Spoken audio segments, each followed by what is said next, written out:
Before we get to the closing bell, Greg, I want to ask you something.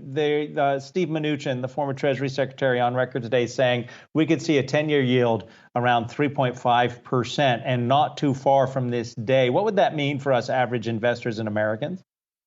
Well, I'm not sure we're going to get there. I think that's a bit of a stretch, but I guess everybody's got their own opinion.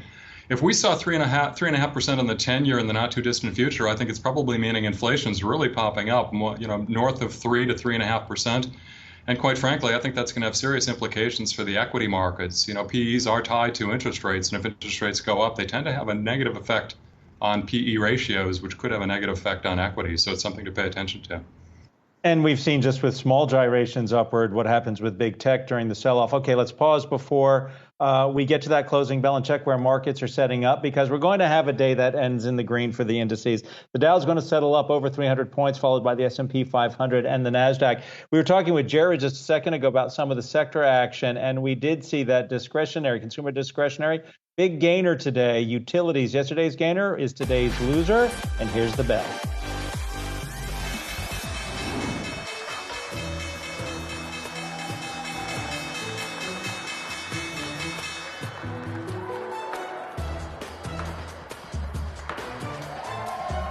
And that does it for today's trading session. Again, you're looking at gains across the board, stocks rallying. A lot of that has to do with the agreement reached down in D.C. The Dow closing well off its highs of the day, but still up 337 points. Biggest gainers in the Dow today, United Health, Dow Inc., and Home Depot. All three of those stocks closing up just over 2%. You're looking at the S&P closing up just around 0.8%, and the NASDAQ notching a 1% gain. Adam was just talking about some of the sector action, consumer discretionary leading the way. We're also seeing pretty solid gains in healthcare, materials, technology there among the leaders in today's session. But let's bring back our panel for more on the action. We have Greg Staples and Matthew Tuttle to walk us through what we're seeing, what we would likely see going forward. And Matthew, what do you make of the gains today? I guess, is this just a couple of days of trending in the right direction, or are we starting to see a little bit more than that, and that momentum is likely to stay? So right now, this looks more like an oversold bounce than anything else. The excuse obviously is the debt ceiling agreement, but I don't think a whole lot of people thought that we were going to be defaulting on our debt. So, really that just gave people an excuse to buy into stuff that had maybe gotten a little bit oversold. Short term, we're still somewhat cautious. The market now has a gap that it's got to fill to the downside. So wouldn't be surprised to see some weakness, tomorrow or Monday.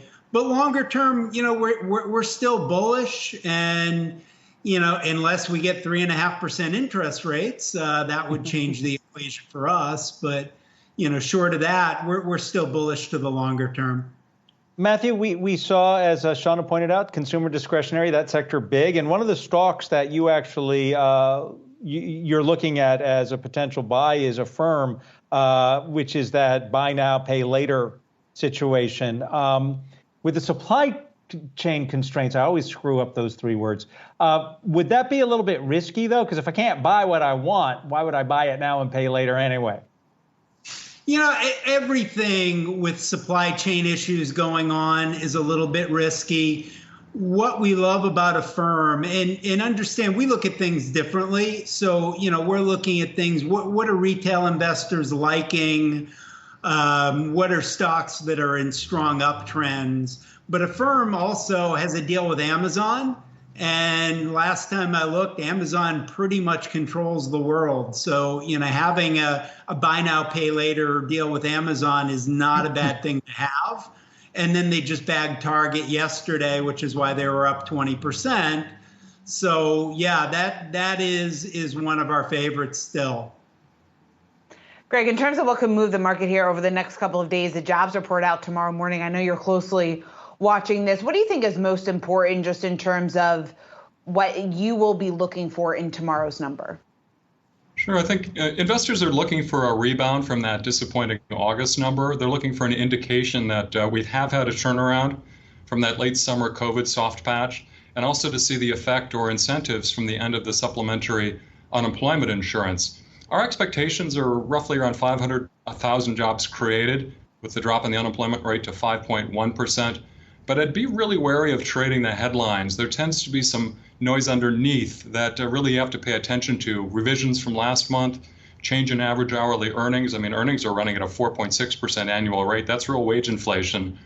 And we want to see the participation numbers. Okay, I know your earlier guest talked about the willingness of workers that are unemployed to get back into the labor force, and they've been reluctant so far. So we're going to be watching that one very closely as well. Greg, I have been in that Labor Department lockup looking over the labor report before it gets released. And what you just said about be careful about trading on the headlines, because so often that first 10 minutes after it's released, they're trying to figure out what it truly means.